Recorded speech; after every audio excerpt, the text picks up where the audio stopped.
High everyone, स्वागत छ तपाईहरुलाई टेक नेपाल युट्युब च्यानलमा। गाइज, Vivo V सिरिजका दुईवटा स्मार्टफोन मध्ये Vivo V25 Pro लाई इन्डियामा लन्च गरिसकेको छ र Vivo V25 5G लाई चाहिँ 25 अगस्त देखि थाइल्यान्डमा लन्च गर्न जाँदैछ। साथै Vivo V25 5G स्मार्टफोन पनि हाम्रो नेपालमा सेप्टेम्बरको पहिलो हप्तामा चाहिँ लन्च हुनेछ। अनि यो स्मार्टफोन हाम्रो नेपालमा के कति प्राइसमा आउँछ भन्दाखेरि यो स्मार्टफोन हाम्रो नेपालमा 50 देखि 55 हजारको बीचमा आउनेछ। गाइज, Vivo V सिरिजका स्मार्टफोनहरू स्पेशली क्यामेरा सेगमेन्टको लागि टार्गेट गरेर बनाइएको हुन्छ र अहिले यो स्मार्टफोनमा पनि हामीलाई एकदमै राम्रो क्वालिटीको क्यामेरा सेटअप देख्न मिल्नेछ। सो आजको भिडियोमा हामीहरू Vivo V25 5G स्मार्टफोनको बारेमा कुरा गर्नेछौँ। यो स्मार्टफोनका स्पेसिफिकेसन तथा यो स्मार्टफोनमा हामीलाई के कस्ता फिचरहरू देख्न मिल्छ, साथै हाम्रो नेपालमा कहिलेसम्म लन्च हुनेछ र के कति प्राइस परमा आउनेछ, सबै चिजको बारेमा आज तपाईहरुलाई यसै भिडियोमा जानकारी दिनेछौँ। त्यसैले भिडियोलाई एकछिन पनि स्किप नगरेर अन्त्यसम्म हेर्नु होला। र त्यो भन्दा पहिला यदि तपाईहरुले हाम्रो च्यानललाई अहिलेसम्म सब्स्क्राइब गर्नु भएको छैन भने प्लिज च्यानललाई सब्स्क्राइब गरेर राख्नु होला, किनभने तपाईहरुको लागि हामीहरूले लेटेस्ट टेक्नोलोजी भिडियोहरु लिएर आइराख्ने छौं। भिडियो मन परेमा चाहिँ लाइक गरिदिनु होला। अब तपाईको टाइम वेस्ट नगरी लागौं भिडियोतर्फ। सबैभन्दा पहिला हामी यो स्मार्टफोनको बिल्ड क्वालिटी अनि डिजाइनको बारेमा कुरा गर्नेछौँ। बिल्ड क्वालिटीको बारेमा कुरा गर्नुपर्दा अहिले चाहिँ यसमा हामीलाई एकदमै सोलिड बिल्ड क्वालिटी देख्न मिल्छ। अहिले भने यसमा हामीलाई अगाडि पछाडि ग्लास बिल्ड देख्न मिल्छ र फ्रेम भने प्लास्टिकको रहेको छ। त्यसैगरी डिजाइनको बारेमा कुरा गर्नुपर्दा यो स्मार्टफोन चाहिँ बक्सी डिजाइनमा आएको छ। पछाडिपट्टि टप लेफ्ट साइडमा ट्रिपल रेयर क्यामेराको सेटअप रहेको छ, साथमा एउटा एलईडी फ्ल्यास र तलपट्टि चाहिँ भिभोको ब्रान्डिङ देख्न मिल्छ र अगाडिपट्टि भने यसमा हामीलाई सेम त्यही पुरानो डिजाइन वाटर ड्रप नचको साथमा चाहिँ डिस्प्ले आएको छ। स्पेशली भन्नुपर्दा अहिले चाहिँ यो स्मार्टफोनको बिल्ड क्वालिटी र डिजाइन एकदमै बवाल रहेको छ र बक्सी डिजाइन भएको कारणले अलिकति यो स्मार्टफोन प्रिमियम पनि देखिएको छ र साथै यो स्मार्टफोनको इन्डियन फिल पनि एकदमै राम्रो रहेको छ।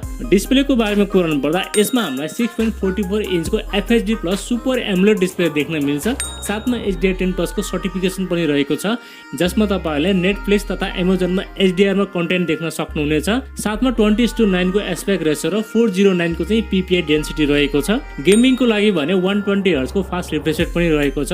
गाइज, तपाईहरु चाहिँ यो डिस्प्लेमा कन्टेन्ट वाचिङको लागि र गेमिङको लागि चाहिँ एकदमै बवाल डिस्प्ले हुनेवाला छ। डिस्प्लेको मामलामा तपाईलाई चाहिँ कुनै पनि शिकायत आउने छैन।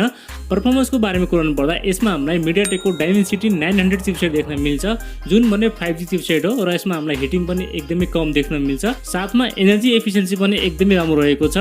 स्टोरेज र र्याम टाइपको कुरा गर्नुपर्दा यसमा हामीलाई LPDDR4S को र्याम टाइप र UFS 2.2 को चाहिँ स्टोरेज टाइप रहेको छ, जसमा हामीलाई रिड एन्ड राइट पनि एकदमै राम्रो देख्न मिल्छ। गेमिङ ग्राफिक्स भने यसमा हामीलाई आलमालीको G68 MC4 अक्टा-कोर GPU देख्न मिल्छ, जसमा तपाईलाई गेमिङ ग्राफिक्स पनि एकदमै राम्रो देख्न पाउनुहुनेछ। गाइज, तपाईहरुले यो चिपसेटमा मिडियम टु हाई सेटिङमा मजाले गेमिङ खेल्न सक्नुहुनेछ। गेमिङ र डे टु डे परफर्मेन्समा चाहिँ तपाईलाई यसमा कुनै पनि शिकायत आउने छैन र यसमा चाहिँ हामीलाई एकदमै राम्रो परफर्मेन्स देख्न मिल्छ। सफ्टवेयरको बारेमा कुरा गर्नुपर्दा यसमा हामीलाई लेटेस्ट एन्ड्रोइड 12 देख्न मिल्छ, साथमा यो चाहिँ रन गर्नेछ फ्रन्टेज OS मा रन गर्नेछ र केही दिनपछि यसमा हामीलाई एन्ड्रोइड 13 को पनि अपडेट मिल्नेछ र सफ्टवेयर एक्सपिरियन्स पनि यसमा हामीलाई एकदमै राम्रो देख्न मिल्छ। अब चाहिँ हामी कुरा गरौँ यो स्मार्टफोनको क्यामेराको बारेमा। क्यामेराको बारेमा कुरा गर्नुपर्दा यसमा हामीलाई 64 मेगापिक्सलको प्राइमेरी सेन्सर प्लस OIS को सपोर्ट पनि रहेको छ, साथमा 8 मेगापिक्सलको अल्ट्रा वाइड अनि 2 मेगापिक्सलको माइक्रो सेन्सर र सेल्फी क्यामेराको कुरा गर्नुपर्दा यसमा हामीलाई 50 मेगापिक्सलको सेल्फी क्यामेरा सेन्सर देख्न मिल्छ। गाइस, तपाईहरुले भिडियो रेकर्डिङ भने अगाडि र पछाडि क्यामेराले 4K 30 fps सम्म मजाले सुट गर्न सक्नुहुनेछ। क्यामेराको मामलामा यसमा तपाईलाई कुनै पनि शिकायत आउने छैन, एकदमै टप क्लासको क्यामेरा सेटअप चाहिँ यसमा तपाईलाई पाउनुहुनेछ। ब्याट्री चाहिँ यसमा हामीलाई 4500 mAh को ब्याट्री देख्न मिल्छ, जसलाई चार्ज गर्नको लागि 44 वाटको फास्ट चार्जर तपाईले बक्समा पाउनुहुनेछ। ब्याट्री ब्याकअपको कुरा गर्नुपर्दा यसमा चाहिँ तपाईलाई एक दिनको ब्याट्री ब्याकअप आरामले पाउनुहुनेछ। प्राइभेसी एन्ड सेन्सरको कुरा गर्नुपर्दा यसमा हामीलाई अन्डर डिस्प्ले फिङ्गरप्रिन्ट सेन्सर देख्न मिल्छ, फेस अनलक पनि रहेको छ, तर यसमा भने हामीलाई 3.5 mm को ज्याक दिएको छैन। चार्जिङको लागि टाइप सी पोर्ट अनि साथमा स्टेरियो स्पिकर पनि रहेको छ र त्यसैगरी बाँकी सबै बेसिक सेन्सर चाहिँ तपाईले यसमा पाउनुहुनेछ। गाइज, अब चाहिँ हामी कुरा गरौँ यो स्मार्टफोनको एक्सपेक्ट प्राइसको बारेमा। यो स्मार्टफोन चाहिँ हाम्रो नेपालमा लगभग 50 देखि 55 हजारको प्राइस रेन्जमा आउनेछ। यदि यो स्मार्टफोन अन्डर 50,000 सम्म आउँछ भने एकदमै बवाल स्मार्टफोन हुनेवाला छ, किनभने यसमा हामीलाई एकदमै राम्रो डिजाइन र एकदमै राम्रो क्यामेरा देख्न मिल्छ।